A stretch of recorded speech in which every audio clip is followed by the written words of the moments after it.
Marcus Webb had seen a lot of crazy stuff during his 12 years as a Philadelphia cop, but nothing could have prepared him for what was going down on Broad Street that Tuesday morning. The radio chatter had been nuts since about 5 a.m., reports flooding in from every precinct about people acting real weird, stumbling around like they'd been hitting the bottle hard, but with this glazed-over look in their eyes that made his gut twist. He'd been cruising through Center City with his partner Rodriguez when the first call came through about someone biting a pedestrian near City Hall. They figured it was just another junkie having a bad trip, maybe some new designer drug hitting the streets. Man, were they wrong.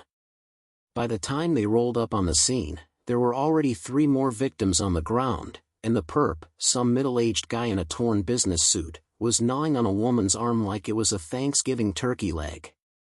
Rodriguez had pulled his taser, shouting commands that fell on deaf ears, and when the electric prongs hit the guy's back, he didn't even flinch.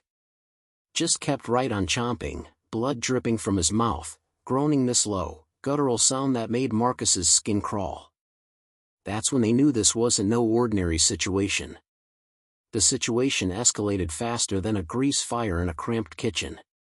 Within an hour, downtown Philly looked like something straight out of a nightmare.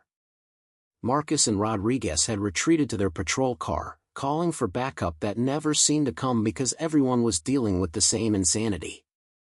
The infected, that's what dispatch was calling them now, were multiplying like rabbits.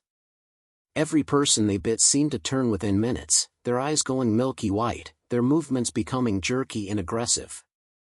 Marcus watched through the windshield as the city he'd sworn to protect descended into absolute chaos. Cars were abandoned in the middle of intersections, drivers fleeing on foot as these things shambled after them with surprising determination. Store windows were being smashed, not by looters, but by people trying to escape the infected who seemed drawn to noise and movement like moths to a flame.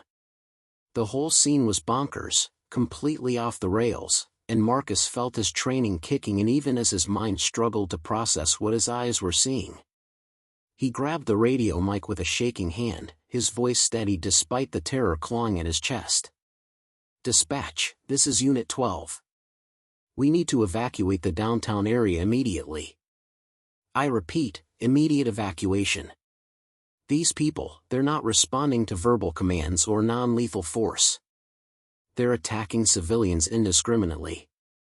We need the National Guard, we need SWAT, we need every available resource down here right now." The radio crackled back with static and overlapping voices, everyone trying to talk at once, and Marcus knew the entire system was getting overwhelmed. Rodriguez was staring at his phone, his face pale as a ghost. "My wife's texting me from North Philly. She says it's happening there too.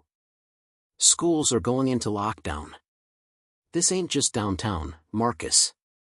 This is everywhere." The words hit Marcus like a gut punch because his own family was out there somewhere. His daughter Emily was at Temple University, his son Brandon was supposed to be at basketball practice at his high school, and his wife Denise worked at a hospital in West Philly. He needed to get to them, needed to make sure they were safe, but he also had a duty to the people around him who were screaming, running, dying right in front of his eyes. The decision tore at him, but Marcus had always been the kind of man who ran toward danger instead of away from it. "We gotta do what we can here first," he told Rodriguez, even though every fiber of his being was screaming to abandon the patrol car and head straight to his family. They spent the next 30 minutes pulling survivors into nearby buildings, using their patrol car to block off intersections, creating temporary safe zones while trying to figure out what the heck was actually happening. The infected were relentless, showing no sign of pain or fear, only this mindless hunger that drove them forward. Marcus watched one of them take 3 bullets to the chest from another officer and keep coming until the 4th shot took off the top of its skull. That's when the horrible truth became crystal clear: headshots were the only thing that stopped them for good. It was like every zombie movie he'd ever half-watched on cable had suddenly become reality, except this was real blood, real screams, real terror on people's faces. The smell alone was enough to make him gag, a mixture of copper pennies and something rotten, something wrong that his brain couldn't quite categorize. By 10 a.m., Marcus and Rodriguez had gathered about 15 survivors in a corner coffee shop, barricading the doors with tables and chairs while the infected pressed against the windows, their hands leaving bloody smears on the glass. Among the survivors was a nurse named Jennifer Patterson who'd been heading to work when hell broke loose. She was keeping it together better than most, using napkins and sugar packets to tend to minor injuries, her hands steady even though Marcus could see the fear in her eyes. There was also Kyle Morrison, a college kid who'd been on his way to class, now clutching his backpack like a security blanket while he tried to call his parents on a phone that kept going straight to voicemail. An elderly man named Robert Tucker sat in the corner, muttering prayers under his breath, and a young mother named Amanda Hayes was doing her best to keep her 6-year-old daughter Lily calm, covering the kid's eyes whenever one of the infected got too close to the window. Marcus looked at these people, these strangers who were now depending on him, and felt the weight of responsibility settle on his shoulders like a lead blanket. "All right, listen up everybody," Marcus announced, his voice cutting through the panicked whispers and muffled sobs. "I know this is scary as hell, but we're gonna get through this. My partner and I are trained for crisis situations, and right now, our priority is keeping everyone safe until we can figure out an evacuation route." Jennifer spoke up, her voice surprisingly calm. "I work at Jefferson Hospital. Before the phones went dead, I heard from a colleague that they're setting up emergency triage centers at several locations around the city. If we can get to one of those, we have better protection, medical supplies, maybe even military support." It was the first piece of good news Marcus had heard all morning, and he latched onto it like a lifeline. "Where's the closest one?" Jennifer pulled out her phone, checking a map even though the data connection was spotty. "There's one being set up at the sports complex in South Philly, but that's miles from here. We'd never make it on foot with those things out there." Kyle suddenly perked up, his young face animated with an idea. "My uncle owns a plumbing business 2 blocks from here. He's got a bunch of vans in a gated lot. If we could get there, we'd have transportation." Marcus exchanged a look with Rodriguez, both of them weighing the risks. 2 blocks might as well be 2 miles with the streets full of infected, but staying put wasn't a long-term solution either. The coffee shop's supplies wouldn't last more than a day or two, and those windows weren't gonna hold forever against the constant pressure from outside. "Okay, here's what we're gonna do," Marcus said, his cop brain shifting into tactical mode. "We move as a group, stay tight, stay quiet. Rodriguez and I will take point and rear guard. Everyone stays between us. We don't run unless we absolutely have to because running makes noise and attracts attention. We step careful, we watch each other's backs, and we don't leave anyone behind. Understood?" Everyone nodded, even little Lily who seemed to understand the gravity of the situation despite her young age. Marcus checked his service weapon, counting rounds he hoped he wouldn't have to use, while Rodriguez found a couple of kitchen knives behind the counter to supplement their limited firepower. It wasn't much, but it was something. They waited until the cluster of infected outside seemed to thin out, drawn away by some commotion down the street, probably another group of survivors making noise. Marcus carefully moved the barricade, wincing at every scrape of furniture against tile, and eased the door open. The street was a war zone, abandoned cars still running with doors hanging open, papers and debris blowing in the morning breeze, and the distant sound of screams and sirens creating a soundtrack of apocalypse. He motioned for the group to follow, keeping low and moving along the storefronts, using parked cars as cover whenever possible. Jennifer kept close to Amanda and Lily, her nurse instincts making her protective of the most vulnerable. Robert Tucker moved surprisingly quick for his age, his prayer muttering now silent but his lips still moving. Kyle stayed in the middle, his eyes darting everywhere at once, looking like he might bolt at any second.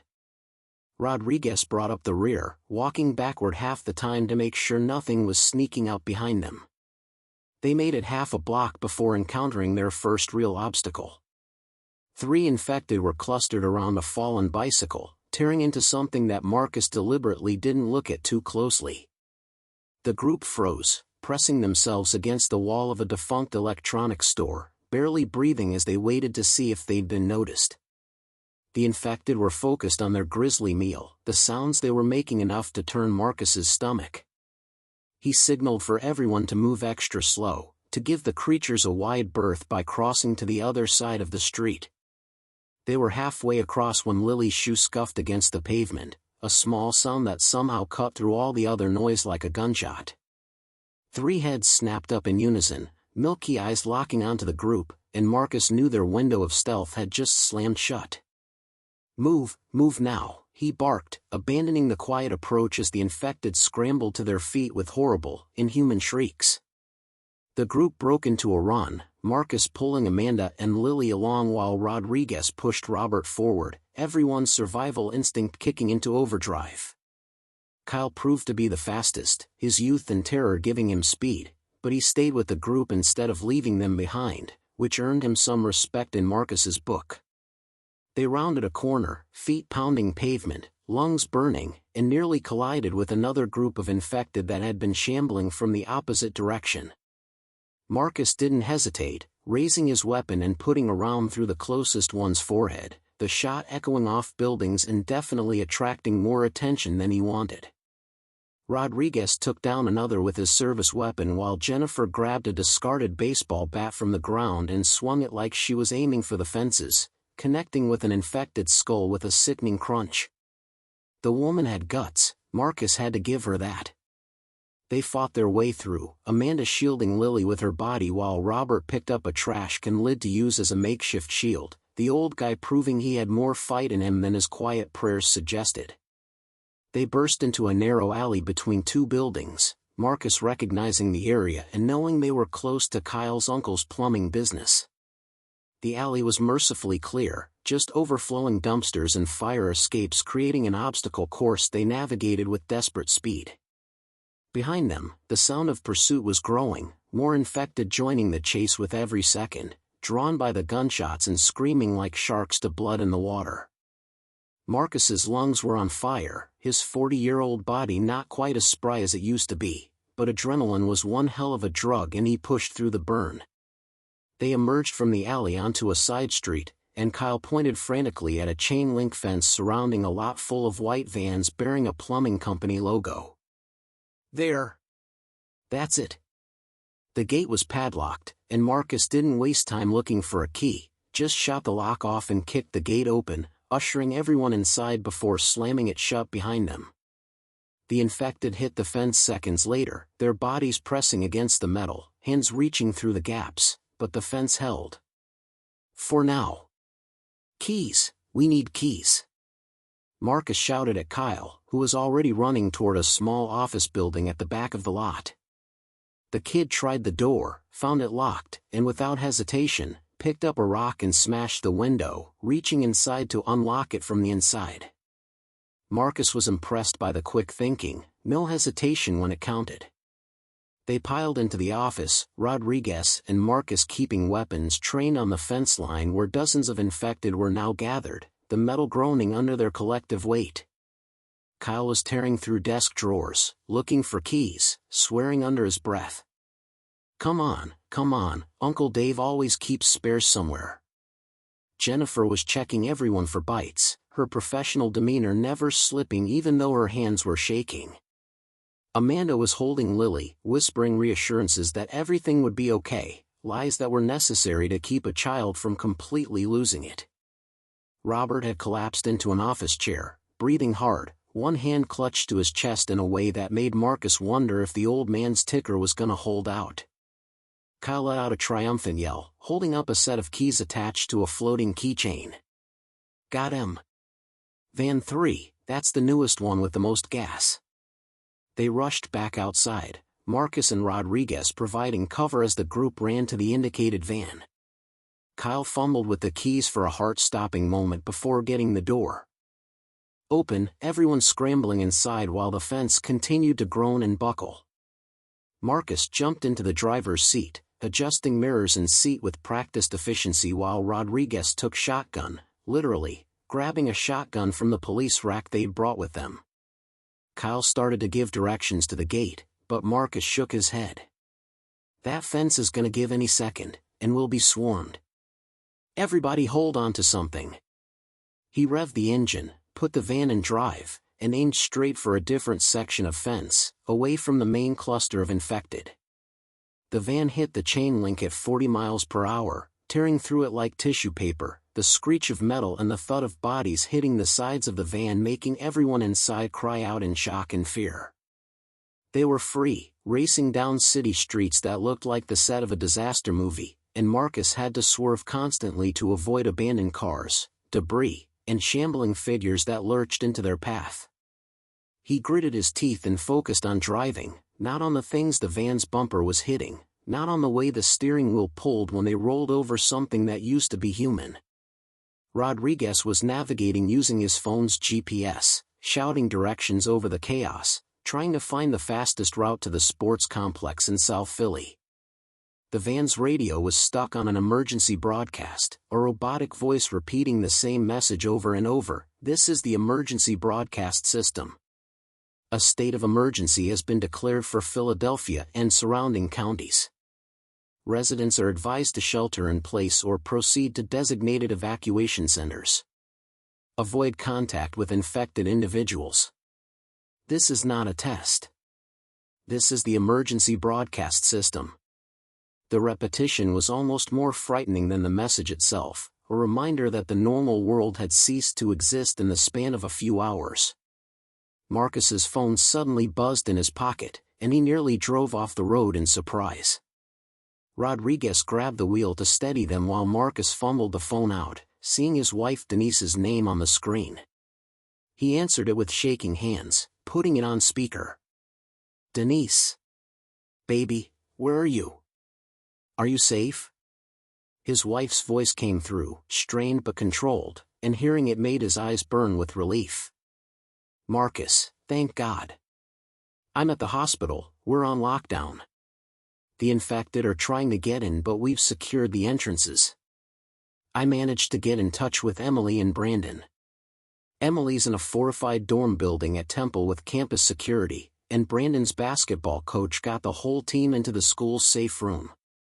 They're scared but they're okay for now. What about you?"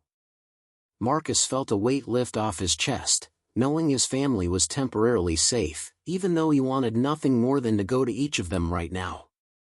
"I'm okay, I've got a group of survivors, we're heading to the evacuation center at the sports complex.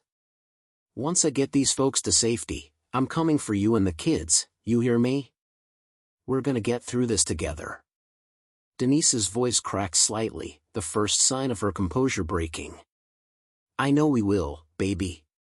You're the strongest man I know. Just please be careful.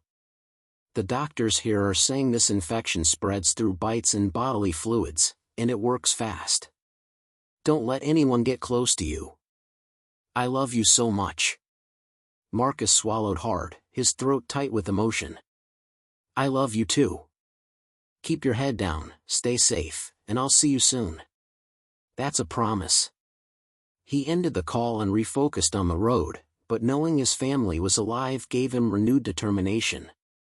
He glanced in the rearview mirror at the survivors in the back of the van, these strangers who had become his responsibility, and realized that protecting them was protecting what mattered too. Every person they saved was someone else's family member, someone else's loved one. The infection might be turning people into monsters, but it was the determination to protect each other that kept them human. The route to South Philly took them through some rough areas, neighborhoods where Marcus had worked as a beat cop years ago, and the devastation was heartbreaking. These streets had always been tough but full of life, kids playing on stoops, old-timers sitting outside corner stores, music pumping from car stereos.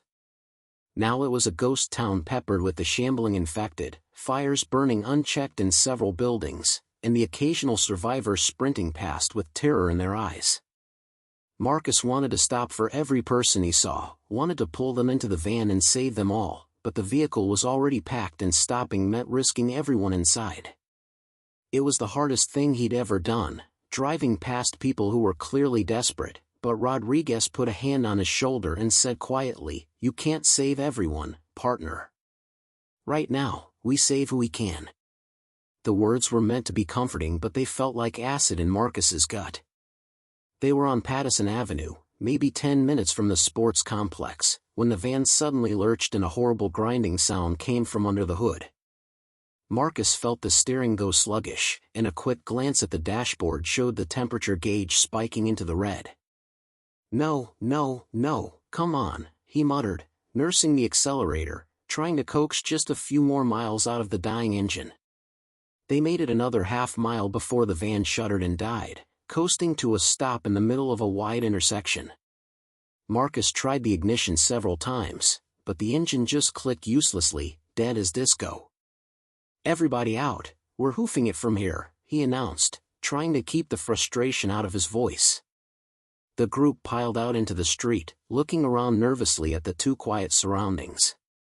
Kyle kicked the van's tire in frustration. "Damn it. We were so close." Jennifer was already oriented, pointing down the avenue. "The complex is that way, maybe a mile and a half. If we move quick and stay alert, we can make it." The group formed up again, Marcus and Rodriguez on point and rear, everyone else in between, and they started moving at a brisk walk that occasionally broke into a jog when the way was clear. The streets here were wider, less cover, and Marcus felt exposed, like they were bugs on a sidewalk just waiting to be stepped on.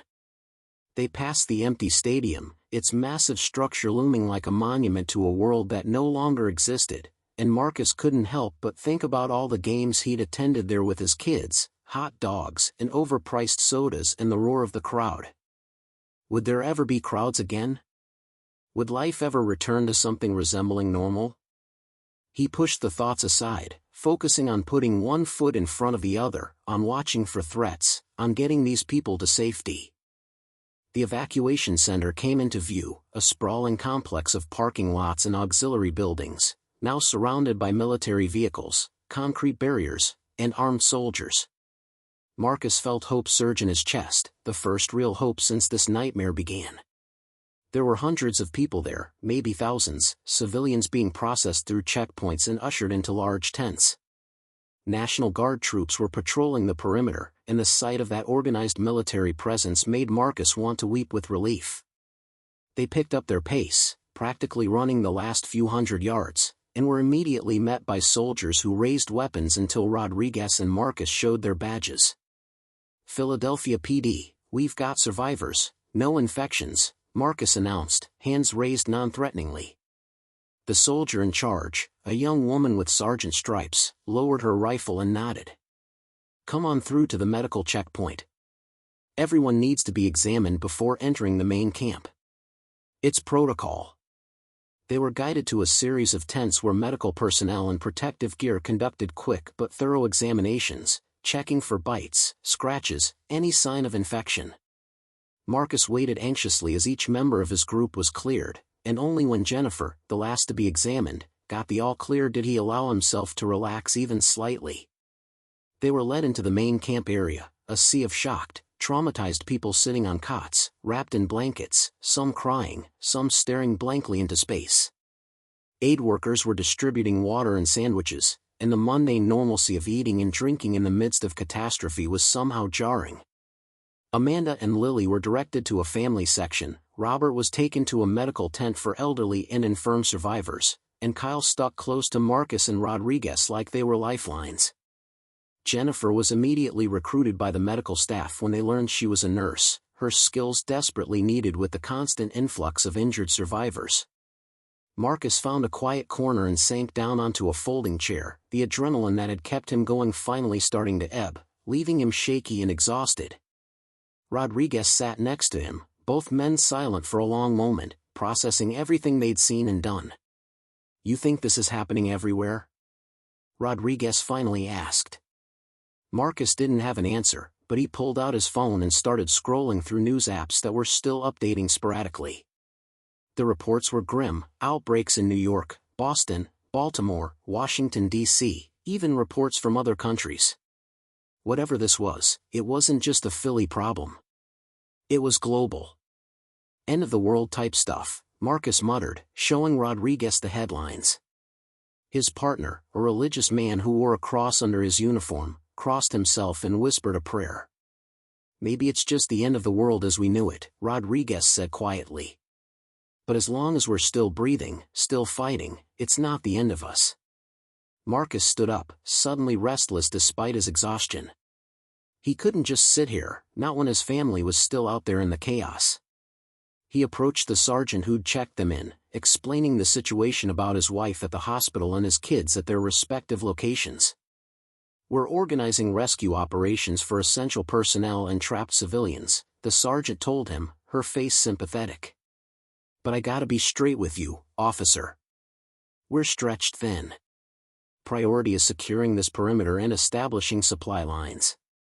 Individual rescues might take days." Days. The word hit Marcus like a punch. Denise, Emily, and Brandon had to hold out for days in the middle of this nightmare? He couldn't accept that, wouldn't accept that. "Then I'm going myself," he said firmly. The sergeant tried to protest, citing safety protocols and the danger, but Marcus cut her off. "With all due respect, Sergeant, those are my kids out there. My wife. I didn't become a cop to sit behind barriers while my family's in danger. I'm going, with or without official approval." Rodriguez stood up, walking over to join the conversation. "Then you're not going alone, partner. We've been through too much today for me to let you do something stupid by yourself." Marcus wanted to argue, wanted to tell Rodriguez to stay safe, but the truth was he'd feel a hell of a lot better with backup. Kyle suddenly appeared as well, looking determined despite his youth. "I'm coming too. You guys saved my life. Least I can do is help you save your family." Marcus was about to tell the kid absolutely not, but something in Kyle's eyes stopped him. The college student had seen his world end today, had lost the carefree existence of youth in the span of hours, and he needed purpose as much as Marcus needed help. "Okay," Marcus said, making a decision that his logical cop brain screamed was insane but his father's heart demanded. "But we do this smart. We gear up, we plan our route, and we stick together. This isn't a movie where the hero goes in guns blazing. This is survival." The sergeant, seeing she wasn't going to change their minds, sighed and made a decision that probably violated a dozen regulations. "Fine. But you take these." She handed them tactical vests, better weapons than their standard service pistols, ammunition, and even a handheld radio. "Channel 7 is our emergency frequency. You get in trouble, you call for extraction. And officer, if you actually manage to pull this off and get your family out, you bring them here. We need good people, people willing to fight. Something tells me you and yours are exactly that." Marcus thanked her, feeling a surge of gratitude for this stranger who was bending rules to help him. They spent the next hour gearing up and planning. Jennifer found them before they left, pressing a first aid kit into Marcus's hands. "Bring your family back safe," she said simply, and Marcus promised he would. They requisitioned a military Humvee, the sergeant signing off on it with a look that said this was probably the craziest thing she'd done all day, which was saying something. Marcus took the wheel again, with Rodriguez riding shotgun and Kyle in the back with a map, plotting their route to hit all three locations: Temple University for Emily, the high school for Brandon, and then the hospital for Denise. The sun was starting to sink toward the horizon, and Marcus knew they needed to move fast. Everything he'd ever watched or read about zombies said they were worse at night, and whether that was true for these infected or not, he didn't want to find out the hard way. They rolled out of the evacuation center through a guarded exit, soldiers moving barriers aside and then quickly replacing them behind the Humvee, sealing the safe zone once more. Then they were back in the chaos, back in the streets where the dead walked and the living ran, but this time Marcus had a clear mission: get his family and get back. Everything else was secondary. The drive to Temple University took them through North Philly, and if downtown had been bad, this was worse. The infection seemed to have hit the densely populated neighborhoods especially hard, and the streets were packed with infected, so many that Marcus had to take alternate routes several times to avoid getting swarmed. The Humvee was tough, could plow through a lot, but even military vehicles could be overwhelmed by sheer numbers. They saw things. That would haunt Marcus's dreams for the rest of his life, however long that might be. A mother infected chasing her own children until a neighbor pulled the kids inside and barricaded a door while the mother clawed at it mindlessly. A cop who'd made a last stand atop a police cruiser surrounded by bodies before being finally overwhelmed. Entire blocks that were just silent and empty, like everyone had vanished. Kyle was quiet in the back, filming some of it on his phone, and when Marcus asked why, the kid said, "If we survive this, people need to know what happened. Need to remember." Marcus couldn't argue with that logic. Temple's campus was fortified, the university's security force having acted quickly to lock down the main academic buildings and dorms. Marcus rolled up to a checkpoint where campus police had established a barrier, and after showing his badge and explaining the situation, they were allowed through to the dorm where Emily was sheltering. Marcus's hands were sweating on the steering wheel as they parked, and he jumped out of the Humvee before it had fully stopped, running to the dorm entrance where a security guard let him in after radioing ahead. "Emily Webb's on the 4th floor," the guard told him, and Marcus took the stairs 3 at a time, his heart pounding with a mixture of fear and desperate hope.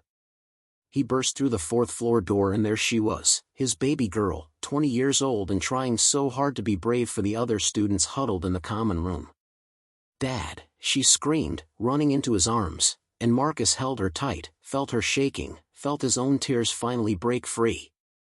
"I got you, baby girl, I got you," he whispered, stroking her hair like he used to when she was small and had nightmares. "We're getting out of here, getting somewhere safe." Emily pulled back, her face tear-stained but determined. "There are other students, Dad. We can't just leave them." Marcus looked around at the dozen or so young people, kids really, looking at him with hope in their eyes. He thought about the Humvee's capacity, about the risk of taking on more people, about the fact that his son and wife were still out there waiting. But he also thought about what Rodriguez had said, about saving who you can, and he knew he couldn't leave these kids to an uncertain fate. "All right, everybody who wants to come, we've got room. But we move fast, we move quiet, and you follow orders without question. This isn't a debate, it's survival. Understood?" They all nodded, a chorus of "yes sir" that reminded Marcus how young they were, how their whole lives were supposed to be ahead of them. He just hoped he could help make sure they still had those lives. Getting everyone loaded into the Humvee was tight, students cramming into every available space, but they made it work.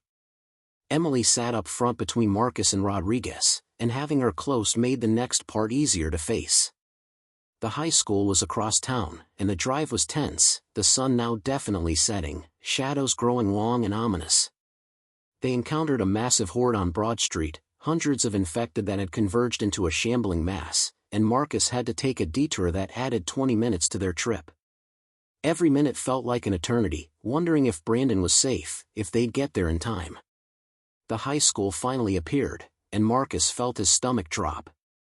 The parking lot was chaos, infected wandering among abandoned cars, and several windows were broken, signs of struggle. "Oh God, please let him be okay," Marcus whispered, a prayer to any deity that might be listening. They approached cautiously, Rodriguez using a bullhorn they'd found in the Humvee to call out, "Brandon Webb. Philadelphia PD looking for Brandon Webb." For a horrible moment there was nothing, just the groaning of infected drawn by the noise, and then a window on the 2nd floor opened and a young man leaned out waving frantically. "Dad! Dad, we're up here. Main gym, we barricaded ourselves in."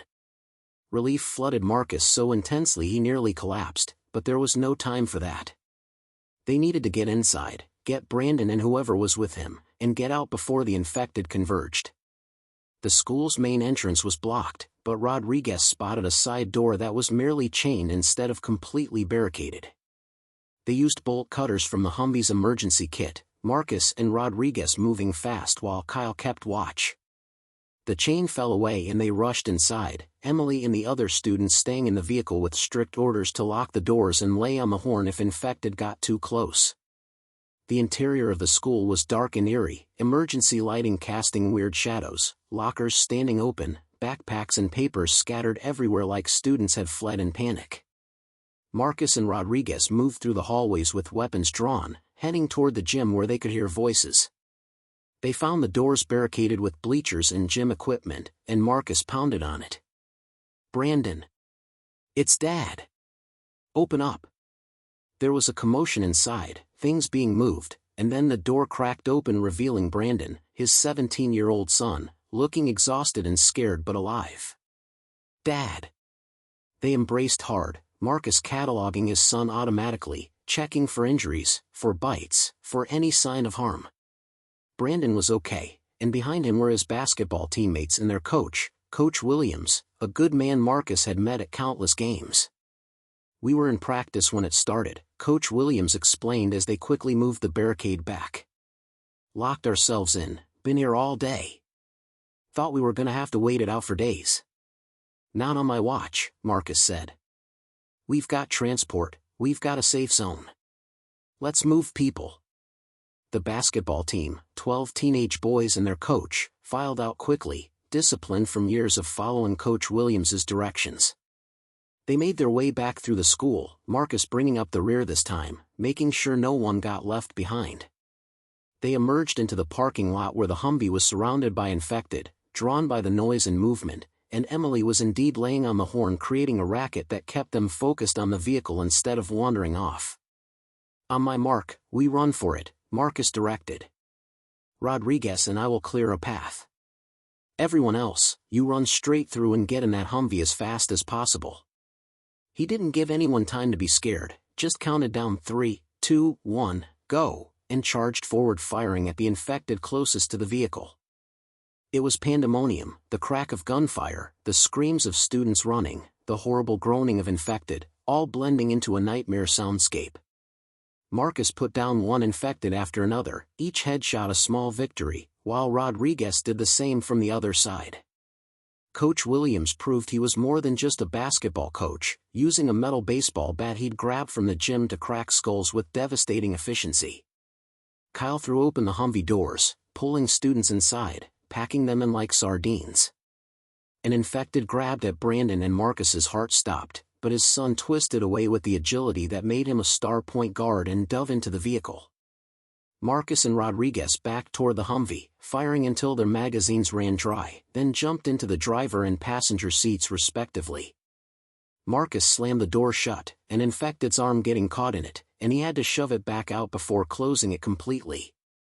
He gunned the engine and they lurched forward, infected bouncing off the hood and sides, but the Humvee was built for this kind of abuse and plowed through. They were clear, speeding away from the school, and Marcus did a quick head count. 21 people now crammed into a vehicle meant for maybe 8 comfortably, but everyone was accounted for, everyone was alive. Brandon was sitting in the back between 2 teammates, looking at his father with a mixture of awe and relief. "I knew you'd come," Brandon said simply, and those 4 words meant everything to Marcus. "Always, son. Always." Now there was just one more stop, the hospital where Denise was waiting. The hospital was in West Philly, and getting there meant crossing the Schuylkill River, meant going through areas that were completely overrun. Marcus called Denise on the phone, filling her in on their status. "We've got Emily, we've got Brandon, now we're coming for you. What's your situation?" Denise's voice was strained. "The infected breached the east entrance about an hour ago. We've fallen back to the upper floors, but Marcus, there are so many of them. I don't know how long we can hold." The fear in his wife's voice, a woman who was usually unflappable, made Marcus push the Humvee harder, weaving through streets with reckless speed. "Hold on, baby. I'm coming. Just hold on." The hospital came into view, a massive complex of buildings, and it was clear the situation was bad. Infected were pouring in through broken doors and windows on the lower levels, and Marcus could see people trapped on upper floors waving desperately from windows.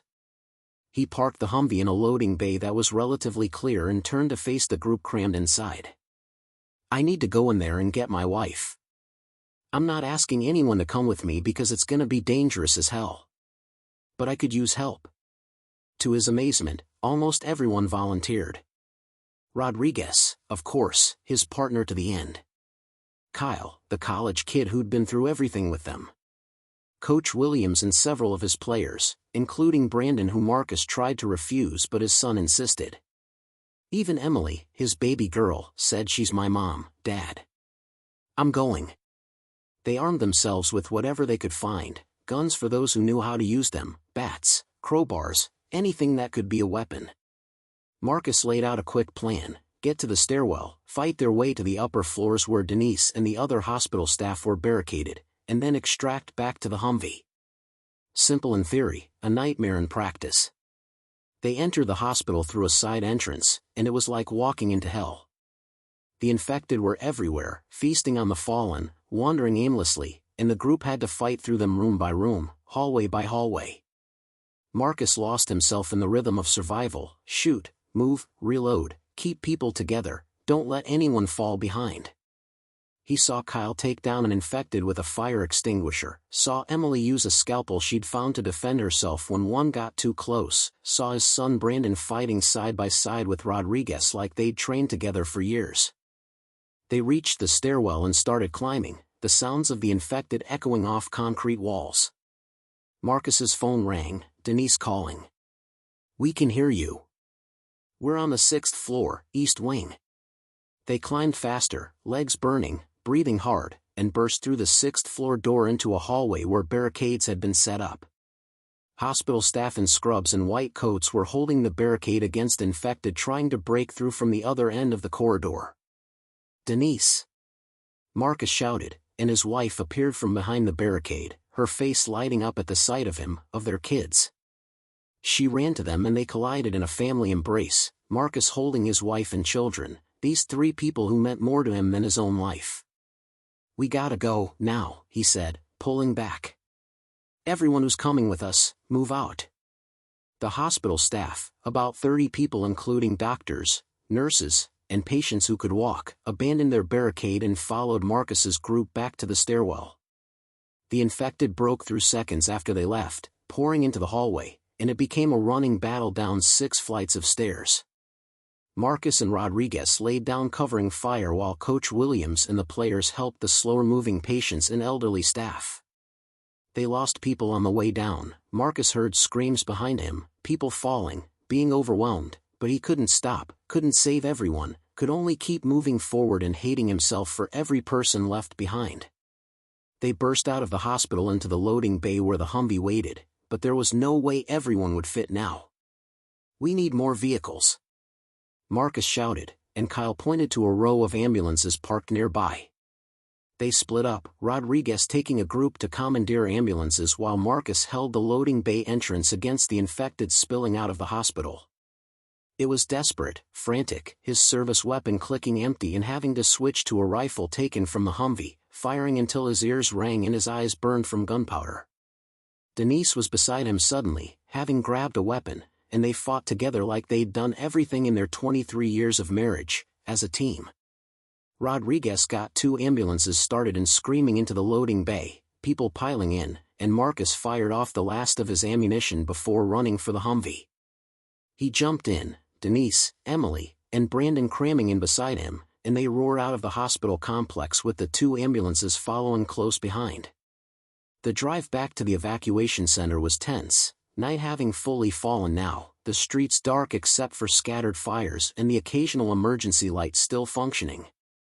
The infected were harder to see in the darkness, shapes that lurched out of shadows, and Marcus had several close calls, nearly crashing multiple times. But the Humvee's headlights cut through the darkness, and the sports complex finally appeared ahead, its perimeter lights like a beacon of safety. They rolled up to the checkpoint and the sergeant from before took one look at the convoy and just shook her head in amazement. "You actually did it. You crazy son of a gun actually did it." Marcus managed a tired grin. "Told you I'd bring my family back. And then some." The vehicles were allowed through, and this time when they were processed through medical checkpoints, it was together, Marcus refusing to let his family out of his sight. Once they were cleared and inside the main camp, Marcus finally let himself stop. He found a corner with enough cots for his family, and they collapsed together, exhausted beyond measure. Emily was asleep almost instantly, curled against her mother. Brandon sat with his back against the wall, staring at nothing, processing everything he'd seen. Denise held Marcus's hand, her grip tight, and she whispered, I don't know what happens next. I don't know if there's even a world left to go back to. But we're together. You kept us together." Marcus kissed her forehead, tasting salt from tears he didn't remember shedding. "That's all that matters.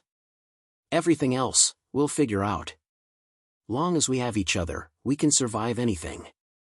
Rodriguez found them later, sitting down with a groan, and the two partners just sat in silence for a while, the kind of silence that comes from shared trauma and survival. "Hell of a day," Rodriguez finally said, and Marcus let out a short, humorless laugh.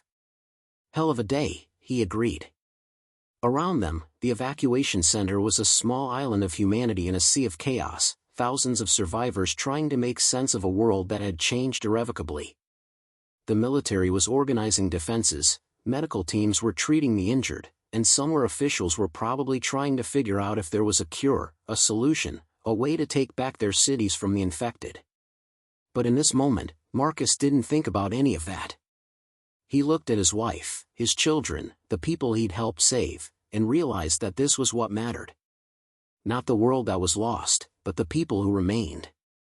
The determination to protect them, to fight for them, to never give up as long as there was breath in his body. The infected had taken so much, had turned their world into a nightmare, but they hadn't taken this, the unbreakable human will to survive, to protect what matters, to find hope even in the darkest times. That was something no infection could ever kill.